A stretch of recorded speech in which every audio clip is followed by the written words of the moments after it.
আজকে আমি রান্না করব ভেজিটেবল সবজির পোলাও, শীতের সিজনাল সবজি দিয়ে। এতে আমাদের লাগবে পোলার চাল প্রায় আধা সেরের মতো, আমি ধুয়ে শুকাই নিছি। সিজনাল সবজি হিসাবে আমি নিচ্ছি গাজর, ব্রোকলি, ফুলকপি। আপনারা মটরশুঁটি কিংবা পেঁয়াজ পাতা এগুলোও দিতে পারেন, এগুলো আমার ঘরে ছিল সেগুলো আমি দিচ্ছি। ছোট ছোট টুকরা করে কেটে নিচ্ছি। দেশি পেঁয়াজ অল্প কিছু পাতলা পাতলা করে কাটা, 4টা মরিচ মাঝখান দিয়ে ফালি করা, 2 চা চামচ আদা রসুন বাটা, পরিমাণ মতো আপনারা নেবেন, এত বেশি দিতে হয় না। তেজপাতা, দারচিনি, লবঙ্গ, এলাচি পরিমাণ মতো, লবণ, তেল, ঘি দিলে ভালো হয়, আমার কাছে নাই, অতএব আমি এই রাইস ব্র্যান অয়েলে দিব। অল্প একটু কেওড়া জল আর অল্প একটু দুধ, পোলাওটা নরম হওয়ার জন্য। প্রথমে আমি সসপ্যানে তেল গরম দিয়ে হালকা করে পেঁয়াজগুলো ভাজবো। একা ভিডিও করতেছি দেখে আপনাদের পেঁয়াজটা দিতে দেখাতে পারলাম না, যাই হোক পেঁয়াজ দেওয়া দেখানোর দরকার নাই।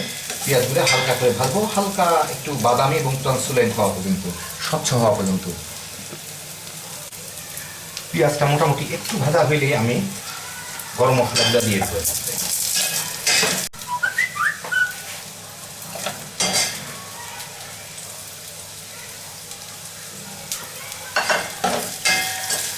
গরম মশলা সবগুলা মানে লবঙ্গ, তেজপাতা, দারচিনি আর এলাচি দিয়ে দিচ্ছি। এখন আদা রসুনটাও দিয়ে দিচ্ছি।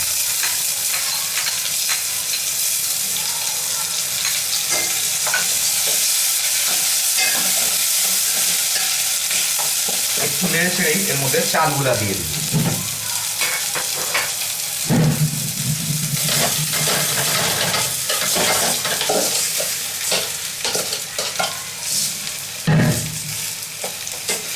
চালগুলা দিয়ে একটু ভালো মতো কষাইতে হবে। 2-4 মিনিট নাড়াচাড়া করার পরে দেখবেন চালগুলো একটু সাদা সাদা হয়ে গেছে, প্লাস চালের একটা সুঘ্রাণ বের হচ্ছে, সুন্দর গন্ধ বের হচ্ছে। তো তখন আমি এর মধ্যে হয়ে গেছে, এর মধ্যে যে দেখেন আরেকটা জায়গায় আমি গরম পানি করে রাখছিলাম, পাশেরটাই দেখাচ্ছি, এই যে পাশেরটায় গরম পানি করে রাখছিলাম, এই গরম পানিটুকু আমি ওর মধ্যে দিব। আপনারা সবসময় পোলাওর মধ্যে গরম পানি দিবেন।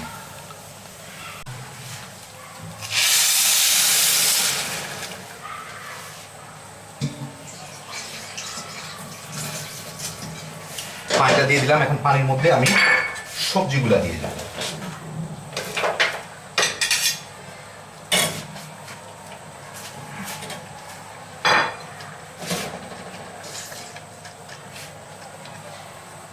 এবং দুধটুকুও আমি দিয়ে দিব এর মধ্যে।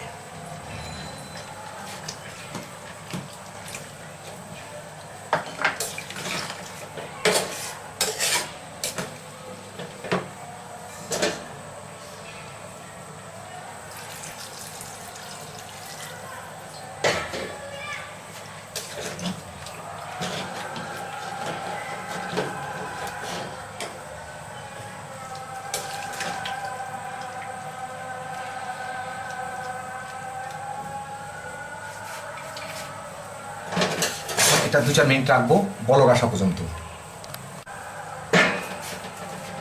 এর মধ্যে এখন একটু লবণ দিয়ে দিব পরিমাণ মতো, টেস্ট বুঝে দিয়ে একটু টেস্টটা দেখবো লবণটা ঠিক হয়েছে কিনা, না আরো লাগবে।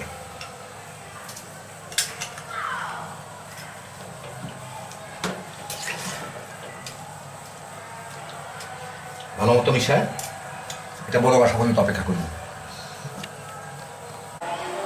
এই ফাঁকে আমি চুলা একটা তাওয়াও গরম হইতে দিব, তাওয়াটা গরম হোক। কারণ এর উপরে এটাকে দমে বসাইতে হবে। তাওয়াটা একটা গরম দিয়ে রাখবেন, পানিটা সরে গেলে আর একটা চুলায় একটা তাওয়া গরম দিয়ে রাখবেন। বলক এসে যাওয়ার 2-1 মিনিটের মধ্যে দেখবেন পানিটা কমে গেছে, তখন এরকম দেখা যাবে চালগুলো একটু আধা সিদ্ধ মাঝখানে সাদা সাদা দেখা যাচ্ছে, কোনো অসুবিধা নাই। এটা আর একটু পানিটা কমে গেলে আমরা দমের উপরে দিব, আলটিমেটলি সবই সিদ্ধ হয়ে যাবে। মাঝে মাঝে ইচ্ছা হলে 2 পানিরও দিতে পারেন, এটা খুব জলদি এখন পানিটা শুকায় যাবে এবং দমের মধ্যে রাখতে হবে। সবসময় এই জায়গাটুকুর মধ্যেই সবচেয়ে বেশি খেয়াল রাখবেন,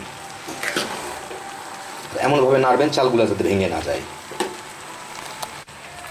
যখন মোটামুটি পানিটা একদম কমে যাবে, দেখেন পানিও দেখতে পাচ্ছি না, খুব অল্প পানি পাচ্ছি সাইডে, তখন আমি এটাকে দমের মধ্যে চড়া দিব। আমি নিচে তাওয়াটা দিয়ে উপরে বসায় দিব। একা ভিডিও করছি তো আপনাকে দেখাতে পারছি না, কিন্তু তাওয়াটা আমি দিয়ে দিব, আপনারাও দিয়ে দিন গরম তাওয়াটা।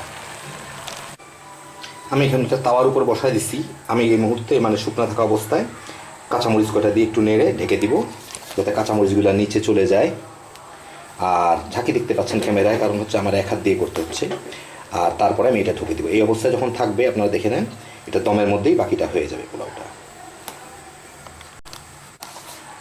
দেখেন যখনই পোলাওটা ঢাকবেন দমের মধ্যে, পোলাওটা চতুর্দিক থেকে সব কিছু পরিষ্কার করে সুন্দর করে সমান করে দিয়ে তারপরে ঢাকা দিবেন, কারণ তাতে সব জায়গাটা সমানভাবে সিদ্ধ হবে।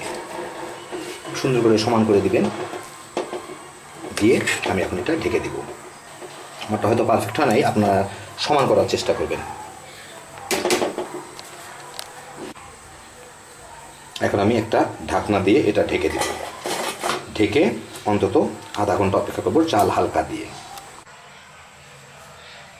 7-8 মিনিট পরে আমি একটু এটাকে উল্টায় দিব এবং মাঝখানে কেওড়া জল দিয়ে দেবো। এই যে দেখেন মোটামুটি আমি দেখতে পাচ্ছি উপরের এইগুলা প্রায় হয়ে গেছে এইটা।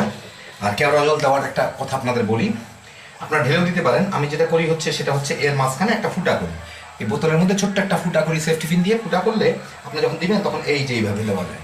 এই দেখেন, দেখতে পাচ্ছেন কিনা জানি না, দেখি এই যে এইভাবে বের হয়, বুঝলে সমানভাবে ছিটায় দেওয়া যায়। ছোটো চিকন পিচকেরির মতো করে বের হয়, পিচ দিবেন এই যে বের থাকবে।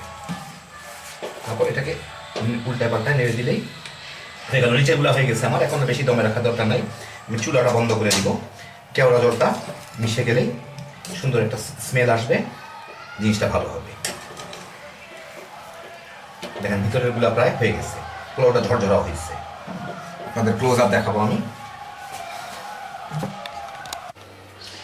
হ্যাঁ, এখন কেওড়া জল দিয়ে নেড়ে দিলাম। এর মধ্যে দেখি পোলাওটা হয়ে গেছে, আর দমে রাখার দরকার নাই। আপনার দেখেন পোলাওটা আপনার দেখলেই বুঝবেন কতক্ষণ দমে রাখতে হবে। এইগুলো তো কোনো সরকারি আইন নাই কিংবা কোনো ওহিও নাজিল হয় নাই। আপনারা ওই যে দেখেন ইয়েগুলা পোলাওগুলা হওয়া পর্যন্ত যে দেখেন কি সুন্দর করে গেছে, কোনো কিছু নেই, হালকা চাপ দিলেই বলে গেছে। প্লাস এটা ঝরঝরা হয়েছে একদম, মানে ফুলকপি পাতাকপি ফুলকপি ব্রোকলি সহ সুন্দরই লাগতেছে। শীতকালে খুব সহজে রান্না করা যায়। হার্ডলি আমার বোধহয় 20 মিনিট লাগছে রান্না করতে। আপনারাও রান্না করে খান ভেজিটেবল পোলাও, খুব মজা লাগবে। আচ্ছা, আপনারা দেখলেন এটাকে আমার খুব বেশিক্ষণ দমে রাখার দরকার হলো না, কিন্তু খুব ঝট করেই হয়ে গেল। পোলাও কিন্তু খুব ঝট করেই হয়ে যায়, দমে ঘন্টার পর ঘন্টা রাখার দরকার নাই। অ্যাকচুয়ালি 5-10 মিনিটের মধ্যে পোলাও হয়ে যায়, কারণ আতপ চাল তো খুব জলদি সিদ্ধ হয়ে যায়।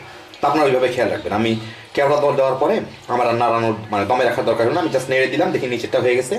উপরটা যখন উল্টে আমি নিচে দিয়ে দিলাম, আলটিমেটলি ওটাও 2-1 মিনিটের মধ্যে হয়ে যাবে। পোলাও ভাপেই সিদ্ধ হয়, পোলাও ওইভাবে জালে সিদ্ধ অ্যাকচুয়ালি হয় না, ভাপে সিদ্ধ হয়, যে কারণে ঝরঝরা থাকে।